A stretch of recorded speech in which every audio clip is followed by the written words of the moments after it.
नमस्कार, मैं हूं आपके साथ खुशबू सिंह और आप देख रहे हैं युग चरण। चलिए शुरुआत करते हैं बुलेटिन की।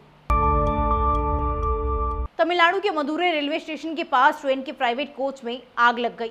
शनिवार तड़के हुए हादसे में यूपी के 10 तीर्थयात्रियों की मौत हो गई, जबकि 20 से ज्यादा झुलस गए। प्राइवेट कोच में यूपी के 63 तीर्थयात्री सफर कर रहे थे। जिस वक्त घटना हुई उस वक्त कोच पुनालूर मदुरै एक्सप्रेस से जुड़ा था। ये कोच 17 अगस्त को लखनऊ से भारत गौरव एक्सप्रेस से जुड़कर दक्षिण भारत के तीर्थ स्थलों के लिए रवाना हुआ था। मुदैर कलेक्टर MS संगीता ने बताया कि कोच में सभी यूपी के तीर्थयात्री थे। इस कोच में मुदैर में 2 दिन तक रुकना था।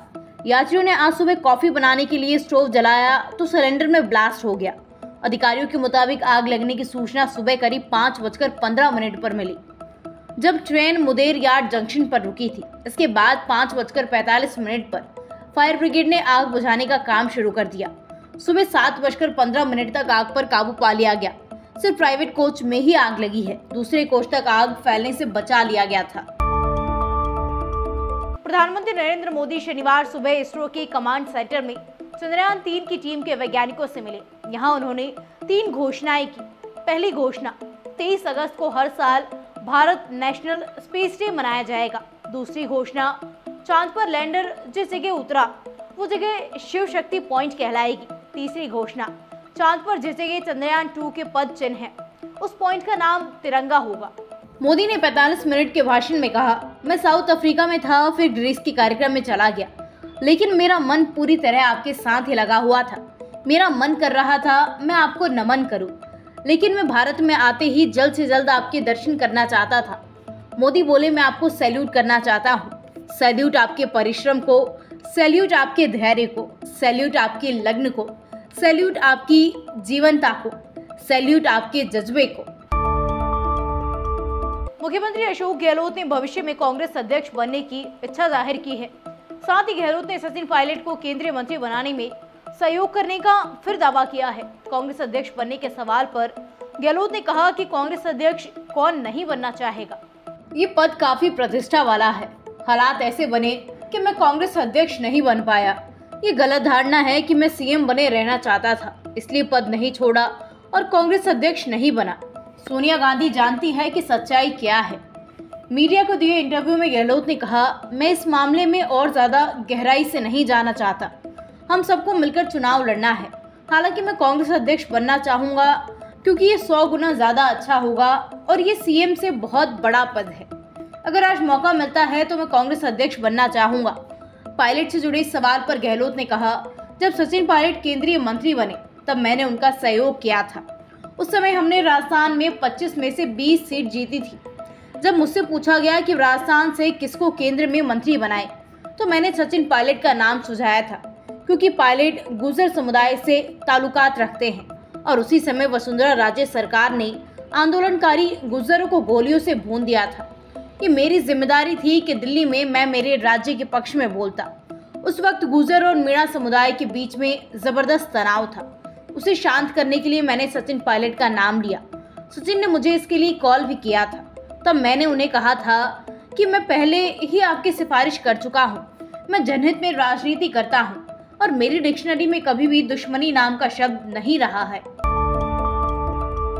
रूस में पुतिन के बागी वैगनर चीफ की 23 अगस्त को हुई मौत अब तक एक गुत्थी बन गई है। मॉस्को के पास उनका प्लेन क्रैश हुआ था।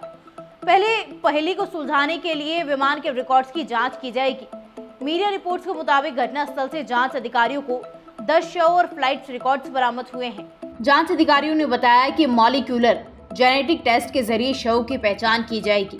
दूसरी तरफ पश्चिमी देशों की तरफ से आशंका जताई जा रही है कि प्रिगोजिन की मौत एक हादसा नहीं, साजिश हो सकती है। इस पर क्रेमलिन के प्रवक्ता दिमित्री पेस्कोव ने कहा, ये सफेद झूठ है। अल जजीरा के मुताबिक रूस ने प्रिगोजिन की मौत की पुष्टि करने से इनकार कर दिया है। पेस्कोव ने कहा, जब तक जांच रिपोर्ट नहीं आ जाती तब तक कुछ नहीं कहा जा सकता। वहीं बेलारूस के राष्ट्रपति एलेक्जेंडर लुकाशेंको ने प्रिगोजिन की मौत को हैराने वाला बताया। उन्होंने कहा, मौत से पहले मैंने प्रिगोजिन को आगाह भी किया था। जब वैगनर चीफ ने पुतिन के खिलाफ विद्रोह किया था, मैंने तब भी उसे संभलकर फैसले लेने को कहा था। इस पर प्रियंका ने जवाब दिया था कि उन्हें मौत से डर नहीं लगता। इसके बाद जब वो और दिमित्री उत्कन मुझसे मिलने आए थे तब भी मैंने उन्हें सतर्क रहने को कहा था। वित्त वर्ष 2022-23 के लिए ITR फाइल करने की आखिरी तारीख बीत चुकी है। ऐसे में अगर आपने ITR फाइल नहीं किया है तो अब उसका वेरिफिकेशन भी जरूरी है। इसके बिना फॉर्म अधूरा माना जाता है। ITR फाइल करने का अंतिम चरण फॉर्म सबमिट नहीं, वेरिफिकेशन होता है। इनकम टैक्स डिपार्टमेंट ने लोगों से ITR वेरीफाई करने का बोला है। अगर आपने अब तक अपने ITR वेरीफाई नहीं किया है तो आप ऑनलाइन ही इसका वेरिफिकेशन कर सकते हैं। हम आपको ऑनलाइन वेरिफिकेशन की प्रोसेस बता रहे हैं। बिना वेरिफिकेशन के इनकम टैक्स रिटर्न दाखिल करने की प्रोसेस को अधूरा माना जाता है। वेरिफिकेशन के बाद ही इनकम टैक्स डिपार्टमेंट आपके ITR को प्रोसेस करता है। इसके अलावा ITR को अगर वेरीफाई नहीं कराया गया तो आपका रिफंड अटक जाएगा। अगर आप वेरिफिकेशन नहीं करते तो आपका ITR फाइल नहीं माना जाएगा। वित्त वर्ष 2022-23 के लिए 6.5 करोड़ से ज्यादा लोगों ने ITR दाखिल किया है। आयकर विभाग के अनुसार लास्ट डेट यानी 31 जुलाई को 64.33 लाख रिटर्न फाइल किए गए।